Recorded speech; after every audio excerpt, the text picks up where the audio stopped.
With less than 100 days to go now until Hobbo lines up for the Durban 70.3 half Ironman, his training takes on a dynamic new dimension. Hi, I'm Wayne Taylor. Everybody calls me Tails. I've got a company, WT Human Performance. I've been involved with professional sport for a very long time now. Today we're going to meet with Hobbo. I'm really excited to see what he's able to do. He's a big man, he's got a lot of mass to carry and the activities he's about to do. I want to see what his legs are capable of and make sure we're looking after his core and his back and any things that may be issues within his movement patterns. Now 20 kilograms down on the weight loss, Hobbo is looking to up his strength and conditioning for more speed in his triathlon disciplines. Tails' assessment on his core strength and key movements can then assist him in making the necessary progress in this regard.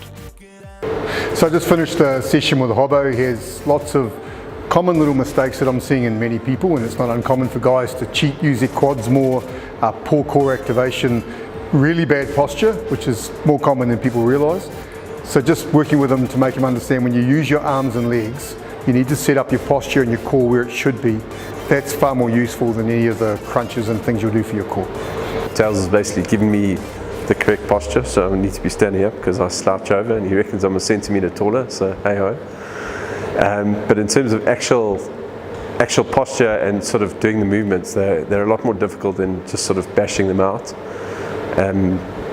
Yeah, and I mean, he said if you do sort of 10 of something the right way, it'll be more beneficial than doing 15, 20, 30 than the wrong way, you know, and it's getting out of bad habits that I think you get into as a schoolboy and never being taught how to actually do the thing properly.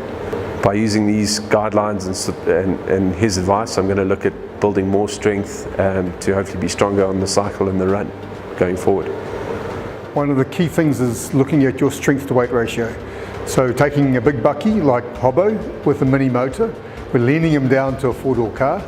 He can pick what style of car it is, but then putting a bigger motor in, which is a leg strength. One of the key things when you put more leg strength in is that you make sure that your core is strong, otherwise you start bending your chassis, and that's where lower back pain comes from, hip flexor issues, etc. So with Hobbo, we just talked about single leg generating power. He's running and cycling and he's independently generating power. His ability to hold a good posture, stabilise his pelvis while he's coming up out of exercises like a step up with a hold at the top and coming out of a lunge as well, which can be assisted by a TRX or something for balance. But generating power off a single leg and your ability to stabilise in that position is critical to making sure you're maximising your power and also minimising the chances of injuries and damage in your back. A key element in building power and speed is lean muscle mass. Biogen's ISOWare is perfect in helping create this. Here are nutritionist Ruth Marcus's thoughts on the product. For those looking to gain some extra muscle mass, a product like Biogen's ISOWare could be really beneficial. It contains a bunch of branched-chain amino acids, which are excellent for muscle recovery as well as muscle growth. In Hobbo's case, where our main focus for him is still weight loss and will be for the next while, a product like this isn't necessary for him to take. However, as he does get closer to his goal weight and as we approach the half Ironman, a product like this could be really beneficial to be used as a meal replacement, as it does contain a variety of essential nutrients which will be necessary for Hobbo, especially in helping him maintain that lean muscle mass. Do you have your own Biogen journey to share? If so, share it with us on Biogen's social media channels to win great weekly and monthly prizes. And also visit the dedicated Biogen Journey website to keep up with Hobbo's continued progress towards his ultimate goal.